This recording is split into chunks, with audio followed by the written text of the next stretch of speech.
Art must be planned with intelligence. Saudara, seni memerlukan semacam pengertian yang tinggi untuk mengukur, lalu mendesain, lalu menjadi sesuatu yang tidak terulang. Waktu Chopin patah hati, dia membuat satu lagu.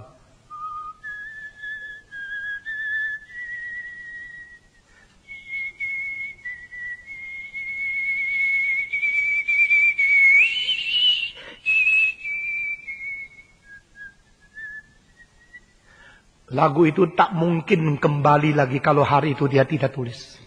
Karena itu bukan penemuan sains. Itu satu ciptaan art.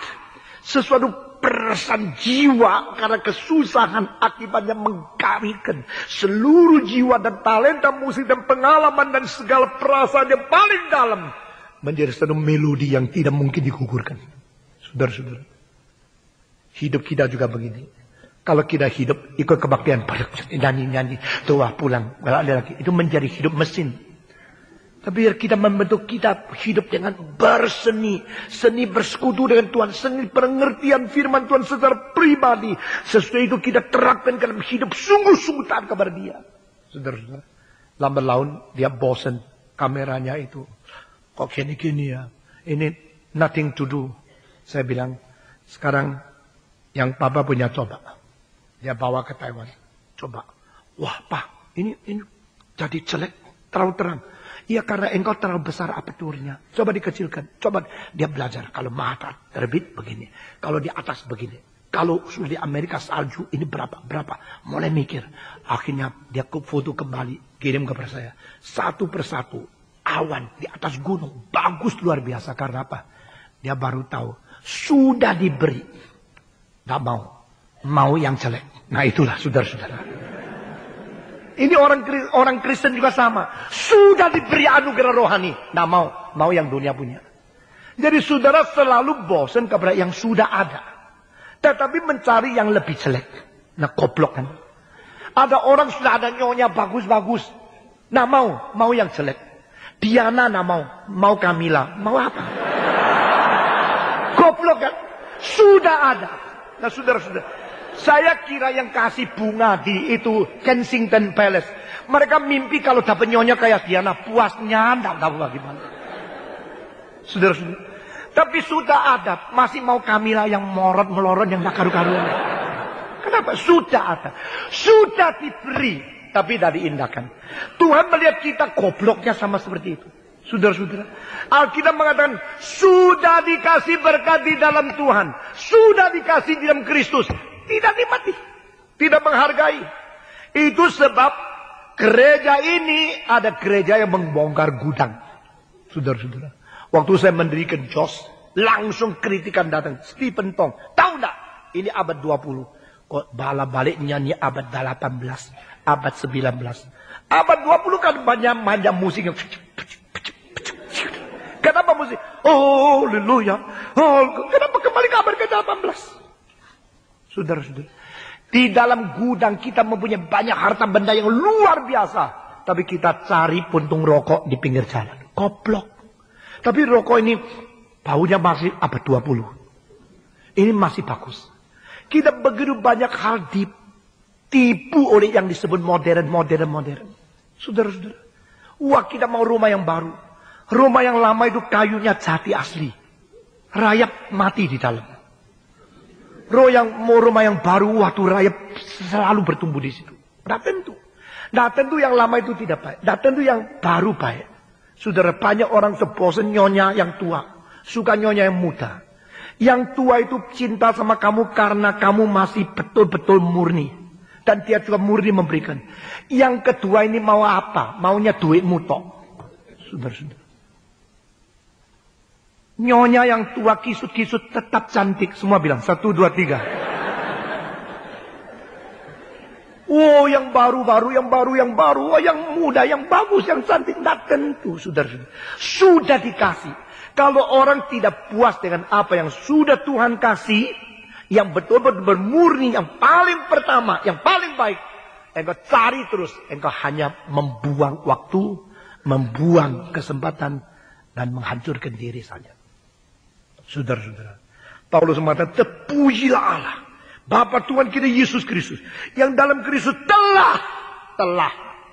Mengapakah orang liberal disebut akademis? Karena mereka pintar mencari istilah-istilah yang baru. Tapi mereka sebenarnya adalah orang-orang yang tidak mengerti apa yang telah diberi. Apa yang telah dianggap bosan.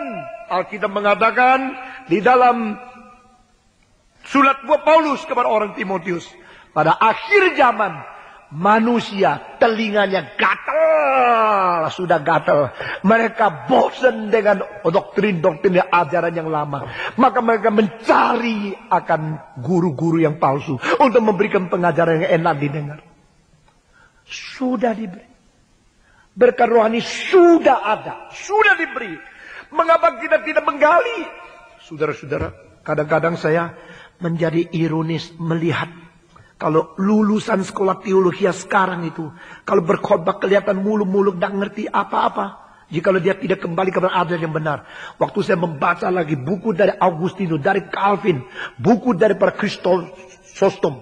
Saya berbaca lagi buku dari para Irenaeus dan sebagainya. Tulisan-tulisan yang 1500 tahun yang lalu. Jauh lebih bermutu daripada dosen-dosen modern sekarang. Sudah diberi. Saya tidak berarti kita tidak boleh maju ke depan. Ada hal yang perlu maju, itu teknologi. Ada hal yang tidak boleh maju, itu makna hidup. Saudara-saudara, makna hidup sudah dimengerti zaman Sokrates lebih dari orang sekarang. Makna hidup dimengerti lebih di dalam Paulus daripada orang modern sekarang. Pengertian kristologi ada dalam kitab suci yang diwahyukan oleh Tuhan. Sudah diwahyukan lebih daripada yang bikin-bikinan sekarang. Kita harus kembali. Sudah diberikan. Karena kita sudah diberikan berkat rohani dalam surga. Yang di surga sudah turun. Tapi dia anggap biasa. Kita anggap ini tidak penting. Ini apa sih? Ini tidak penting. Padahal yang kita miliki itu begitu berharga. Begitu murni. Begitu kaya adanya.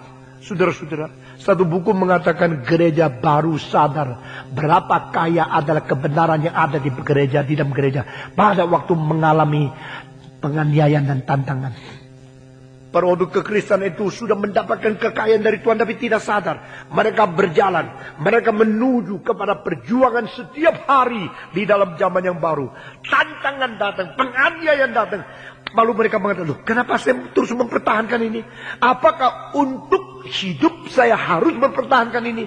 Mengapa saya harus dianiaya hanya karena saya Kristen? Oke, buang saja kekristenan. Sebagian orang membuang kekristenan, sebagian orang menggali. Waktu mereka menggali baru menemukan berapa kaya adanya kebenaran yang berada di dalamnya. Saudara-saudara sekalian, jikalau gereja kita jadi, saya langsung akan pakai uang yang banyak untuk bikin perpustakaan. Paling sedikit 10.000 buku yang penting untuk gereja. Bukan hanya untuk teologi. Kalau semua buku hanya di sekolah teologi saja, itu hanya dimonopoli oleh berapa puluh orang. Gereja harus mempunyai ruangan baca yang besar. Mempunyai perpustakaan yang baik. Mempunyai buku yang penting. Sehingga orang Kristen kapan saja mau cari judul apa, mau mengerti makna apa, masuk ke situ menyelidiki. Karena sudah diberi. Di dalam sejarah, di dalam kekristenan, di dalam sepanjang abad-abad. Sudah begitu banyak anugerah yang diberi. Lalu kita akan sutir dengan baik-baik. Yang mana yang benar, yang mana tidak benar. Lalu perpustakaan gereja dimiliki oleh semua. Bukan saja demikian, saudara harus belajar. Apa yang sudah kau dengar, apa yang sudah kau miliki di dalam hatimu. Berdoa supaya Tuhan ingatkan kembali. Kita sudah diberikan anugerah. Sudah diberikan berkat di dalam surga. Sekarang turun ke dunia. Berkat dari mana? Dari surga. Berkat di mana? Di dalam Kristus. Kenapa di dalam Kristus? Memang di hadapan Tuhan Allah hanya dua eksistensi. Eksistensi satu di dalam Adam. Eksistensi kedua di dalam Kristus. Orang Kristen adalah orang dipindahkan dari yang disebut di dalam Adam. Imigrasi ke dalam yang disebut di dalam Kristus. Saudara-saudara, apa penginjilan? Penginjilan adalah membawa orang keluar daripada wilayah di dalam Adam menjadi wilayah di dalam Kristus. Itu penginjilan. Apakah peranakan pula? Orang yang berada di dalam hidup lama sekarang dipindahkan keluar daripada kematian masuk ke dalam hidup baru. Itulah yang disebut kelahiran baru. Saudara-saudara sekalian, en Kristus, di dalam Kristus. Di dalam Kristus di sini tidak berarti wilayah menjadi kondisi. Sekali lagi. Di sini tidak berarti the category in Christ become a condition. Kalau engkau lari ke dalam Kristus, engkau dipilih. Kalau engkau tidak lari ke dalam Kristus, yang tidak dipilih. Itu ajaran Bartianisme. Itu bukan ajaran dari reform. Ajaran reform adalah di dalam Kristus.